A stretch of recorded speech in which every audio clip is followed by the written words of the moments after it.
Hello, lovely people, and welcome to Philanthropic February, Day 4.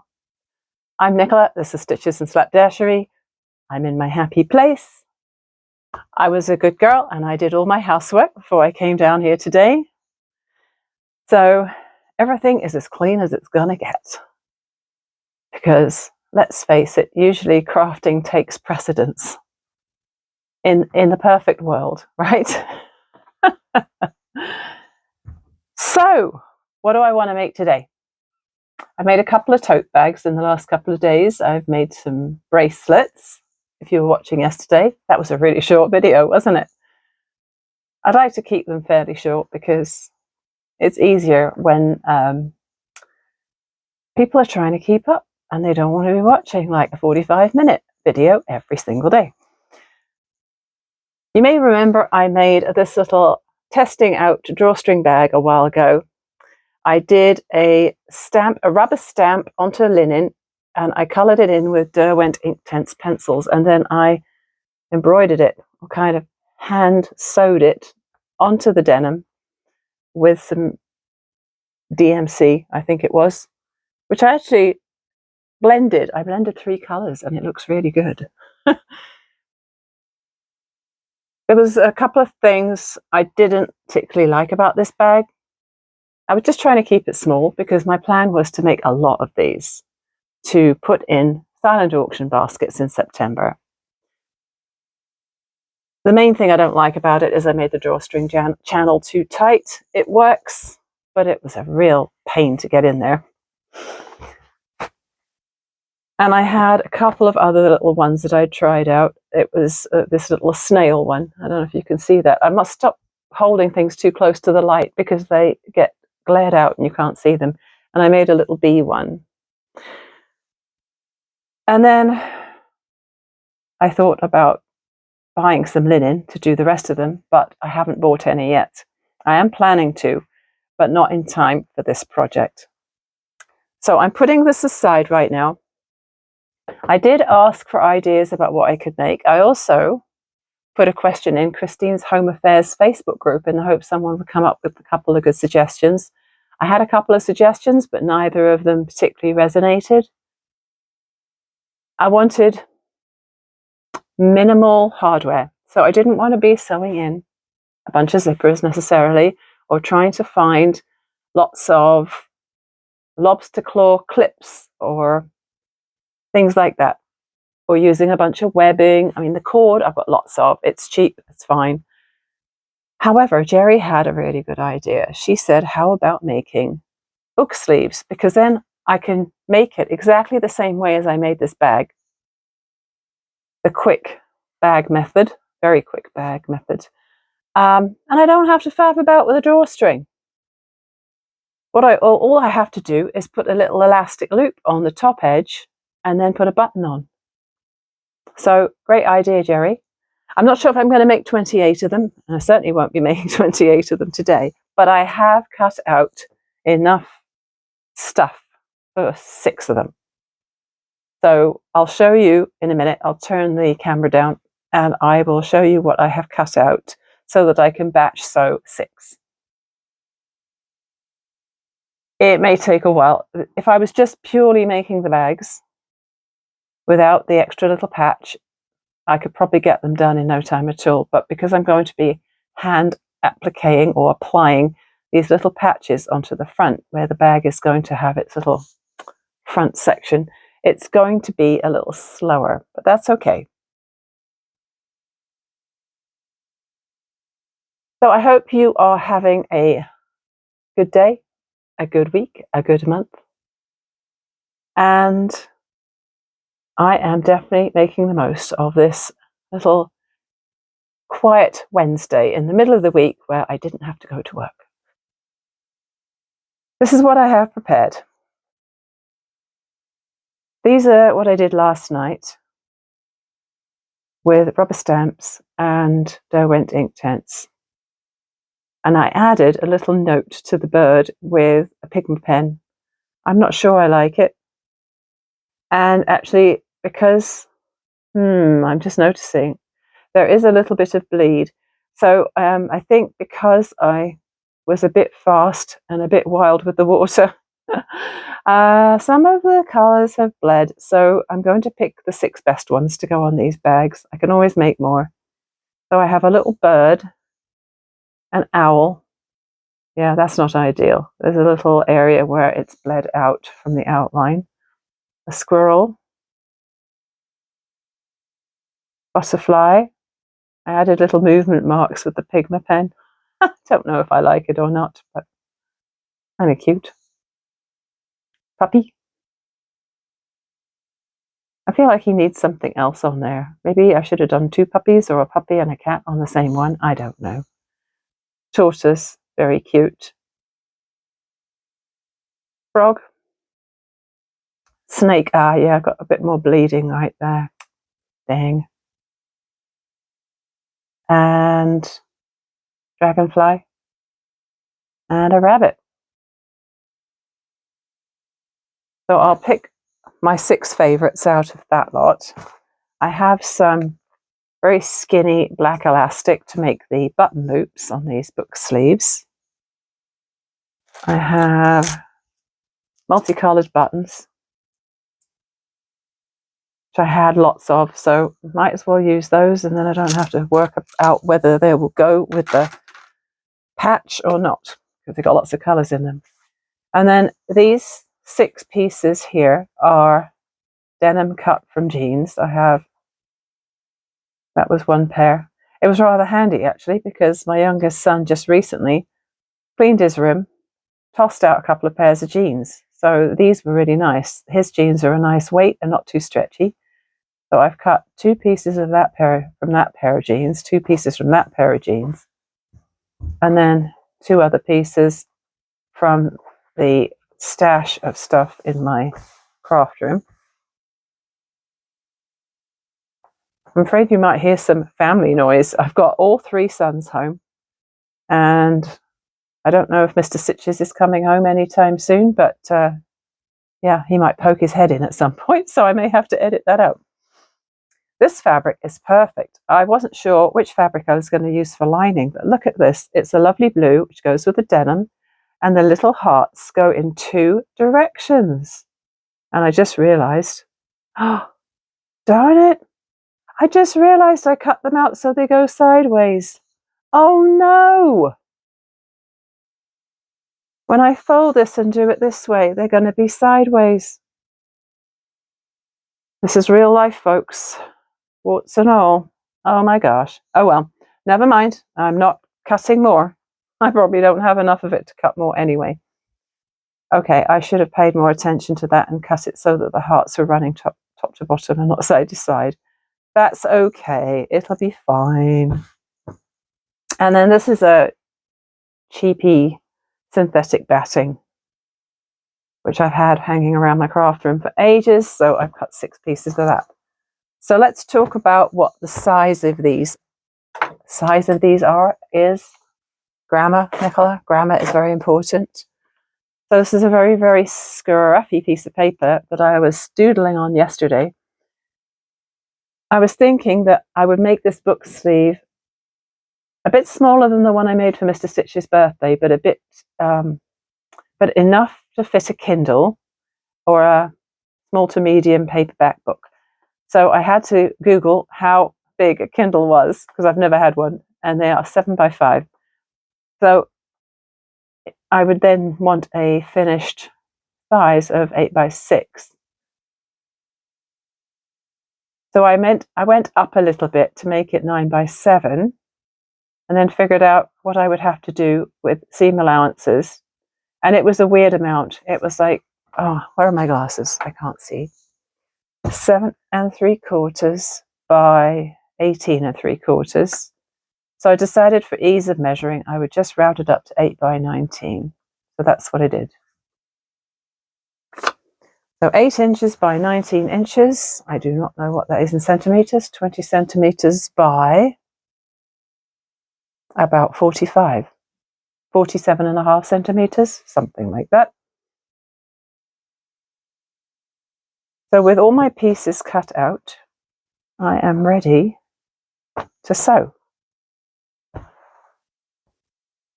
Actually, I'm not quite ready to sew. What I should do is I should apply my little patches first, shouldn't I? So I will turn off the camera, and what I'm going to do is I will fold each of these in half so I know where I want my patch to be. I will grab one. I'll probably pink. Yeah, I will definitely pink around the edges with these shears. And then I will do a stitch, or a simple running stitch around to apply it to the front. And then I can start sewing. My 6 little patches are on. I went with the tortoise and I used Pearl 8 cotton just to do a running stitch around the edge. I used an orangey one for that because he's got an orange shell. And then the dog also got the orange. I don't have a huge range of Pearl 8 colours. The frog got a green running stitch. The rabbit got a pink running stitch. The squirrel, I think that's blue. Yeah, blue running stitch. And the dragonfly got orange to match its wings. I do like it when it's got the little writing on there. I wish they had put in the set more appropriate little blurbs for each animal. Unfortunately, they did not. In case you're wondering, these come from Michael's, these rubber stamps. It's a set of 18 stamps in a jar, I think. And there's like three little lettering ones and 15 animals, I think. So I've made this bag before on camera. I don't know if I did it as an official tutorial. I don't think so, because it wasn't my invention or anything. I've cut my little elastics at 4 inches long. I just have to hope that I remember to put those in when I am sewing. You know what? I will pin them on right now. In fact, I will probably baste them in right now. I'll pin them for now. So it's a super quick method of making a bag.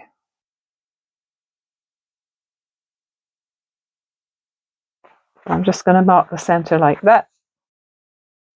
And then I'm going to put a loop of elastic. Oh yeah, I remember now. When I made these before, I sewed the elastic in this way.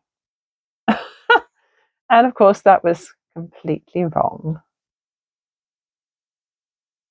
This is nice elastic. It's thin, but it's quite sturdy, and it feels like it'll last. I'm just going to keep that attached with a pin. And I think what I will do is once all 6 are pinned in, I'll just do some stitches across there, because otherwise it'll tend to slip. So I'll leave it like that while I do the other ones and get them basted in. Well, the good news is my needle threader works great with a size 90 jeans needle. Ha. So in case you're wondering whether I'm putting this elastic on the wrong side, I did wonder that myself at first, because obviously it's going to go around to this side. However, after holding this button on this side above this thing, I'm like, I don't really want them on the same side. So the button is going to be on the other side. So it's correct. Just saying. My stitching didn't go very well just on this one. It went all a bit loose and weird. But I rethreaded it and it's okay. So I think it was just because it was having to jump over the elastic there. So my next step is going to be spray basting my denim pieces to my batting, and I'm going to go and do that in a more ventilated spot. And I am back. Each piece of denim now has a piece of batting spray basted to the back. Now this is a really, really simple construction. I don't think I have to think about anything else. I'm not boxing any bottoms or anything. It's just going to be 3 seams, maybe 4 if you count the closing up the gap, and they're done. So you've got your main piece. Let's put these other ones aside for a minute. So we have the outer, not perfectly lined up, but that's all right. And then we want a lining. And just put them right sides together.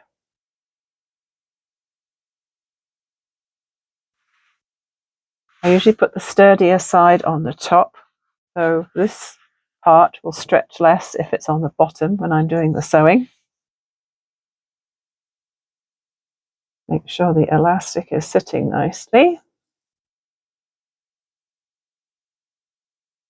Probably should throw in a couple of clips just in case.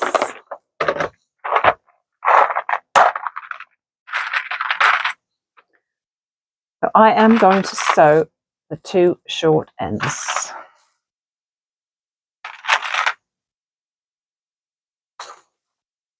Oops, helps if you don't fold over the bottom fabric by mistake.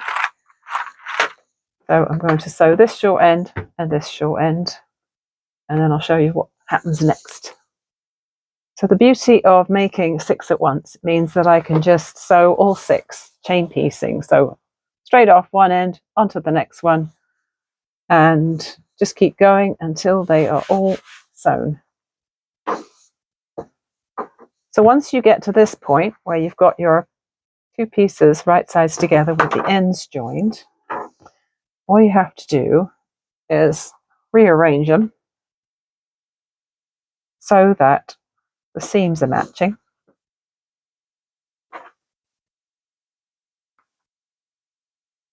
The important place to match up is right here. And then I'm just going to clip there. Probably not going to put many clips in, but I will clip where I want them to be lined up well.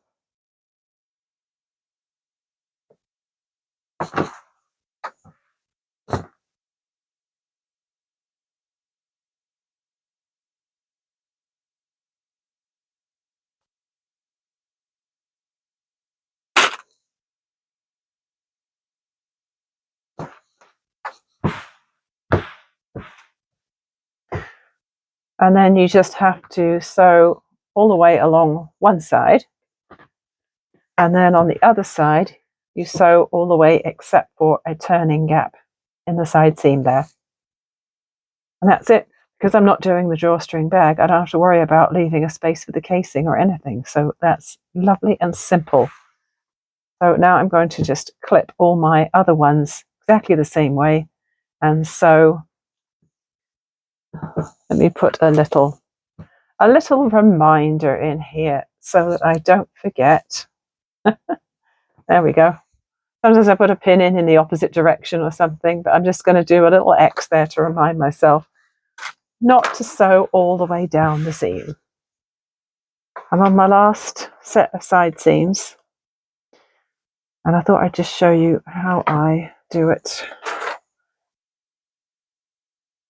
So I've been starting to sew on the lining side and kind of tugging it so that it's the same both sides, and hopefully I won't get any wrinkles in it. It's worked for me so far. Getting all tangled up in my wire here for my foot. There we go. So a quick bit of back stitching. And I find it's a good idea, if you can remember, to do the gap on the first side, because then you don't have to worry about it on the second. A couple inches of sewing, another back stitch, and then leave a little gap for turning it through later. The edges aren't matching up perfectly. I'm trying to keep that clip on until the last minute because I don't want those bits to shift. You need to make sure that your seam allowances haven't flipped the other way at this point. It goes from very thin to very bulky just here, but it seems to be handling it fine. And then once I get past that hump, yeah, that definitely isn't matched up particularly well. Once I get past that hump, I put my finger into here because I don't want to get a pleat down here. So I put my finger in here and I make sure it's pulled out straight so that when it's sewing it stays smooth.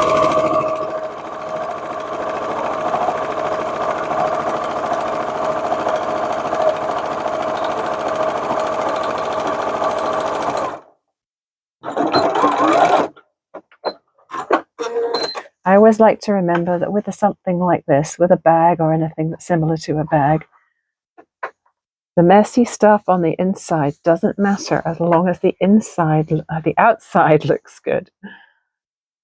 So if you can fudge it, it doesn't have to be perfect.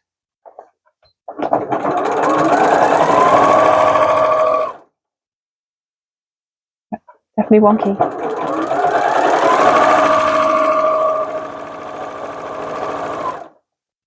It doesn't matter if this turns out a little narrower because I have allowed an extra bit of room by rounding up to the next inch.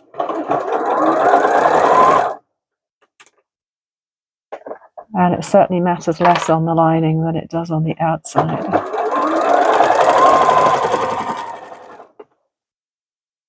Just a little tug here. Make sure there's no weird stuff happening.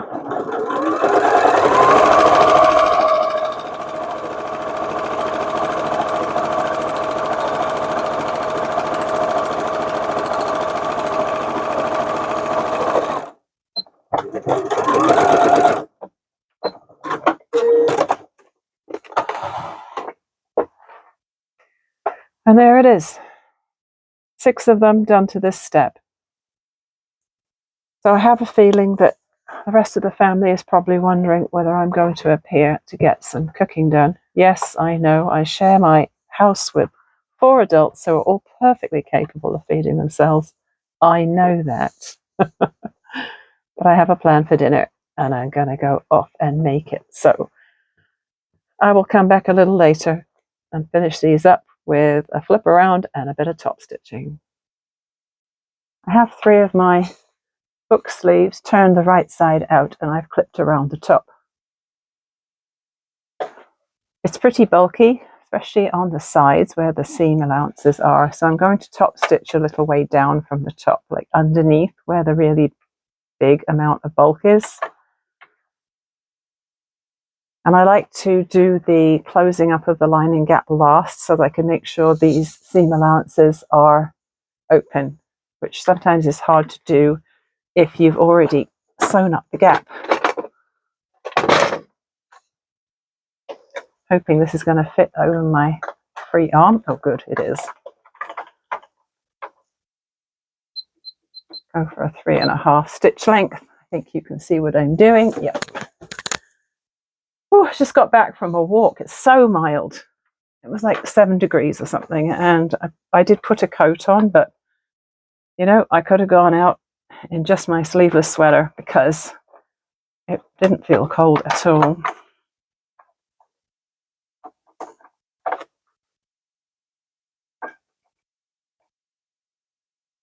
Okay, let's hope that works. I think that's going to make the needle go through just below where my seam allowances are hitting. The downside of these clips is they catch when you've got the free arm going on. Oh well. Let's hope it works out. Okay.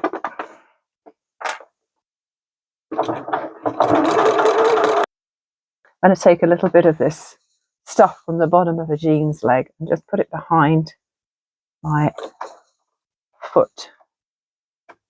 It just raises the back of it. So in theory, it won't mess up.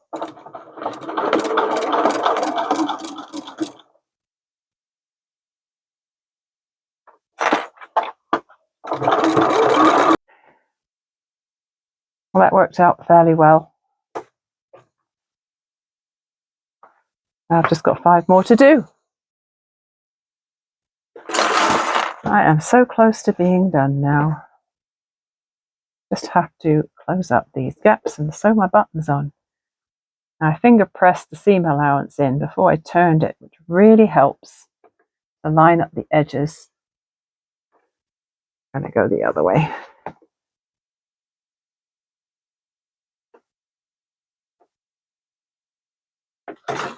Because when you start sewing, it gets hard to see where your gap starts and ends. So I'm just going to put a pin in.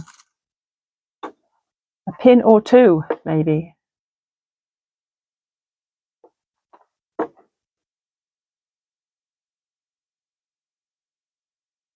So the beauty of this batch sewing, it really makes it feel like you did it in less time. I don't know if it does do it in less time, but it feels like less time. I suppose it is more efficient to do 6 things and do each step on each one before moving on to the next step on each one. I think it does speed things up.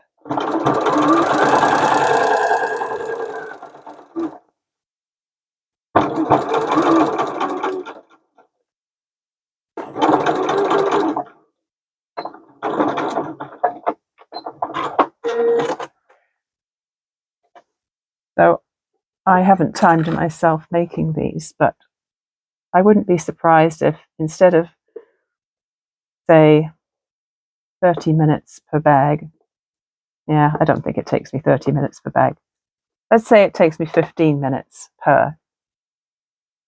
So if I made them individually one at a time from start to finish and then moved on to the next one, that would be an hour and a half. But doing it with batch sewing, I think you can probably knock at least 15 minutes off that. So it's like getting 6 for the price of 5, if that's one way of putting it. I won at Thread Chicken. Look at that. The bobbin was so close to running out, and I finished my sewing before it ran out. I win. I've had a change of heart on the buttons. I have rejected the bright coloured flower buttons because I didn't think they fitted the aesthetic after all. I have 6 of these beautiful wooden buttons. These were on a quilt that I had hanging on my living room wall for years, and I took it down because it was very dull browns and greens and it didn't fit with my colourful aesthetic anymore. Did I just use aesthetic twice in 1 minute? Oh my gosh. Anyway, I think these buttons are going to be perfect. So all I need to do now is pull this elastic over, figure out where it needs to be positioned, and just sew it on near the top here. I'm not going to measure or anything. I'm just going to sew it in fairly high up like that. I will probably, will I go through both layers of the fabric? I might just sew it close enough to the seam that I could just go through the denim rather than go all the way through the lining. So I'll do that off camera. And so we come to the end of another video. I am so happy with these. So happy. So the reason for putting the button that high, obviously I had decided on the length of the elastic way ago, a long time ago, like this afternoon. And as I was deciding how to position the button, I remembered that there could be a fairly thick book inside here, and so you didn't want this to be too tight across the top. It's stretchy, obviously, but I made sure to position the button nice and high, and actually sewing it right by the seam line or the top stitching line made a lot of sense, because then it won't like pull on the fabric further down. So I think it's going to be fine. I really enjoyed making those. So that's my little rabbit one. And then my little dragonfly one. And a squirrel. If my sister ever sees that one, she's going to just want it so bad. but I just sent her a gift in the mail the other day, so she's not getting that one. The dog, the frog, and the tortoise.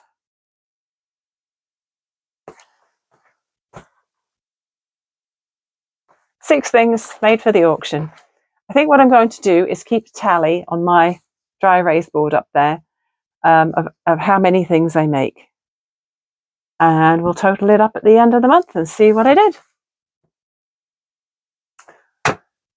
I am trying to remember to use the hashtag Philanthropic February 2026 on the things I'm posting to Instagram. I posted, I think, a couple of reels and a few photographs so far.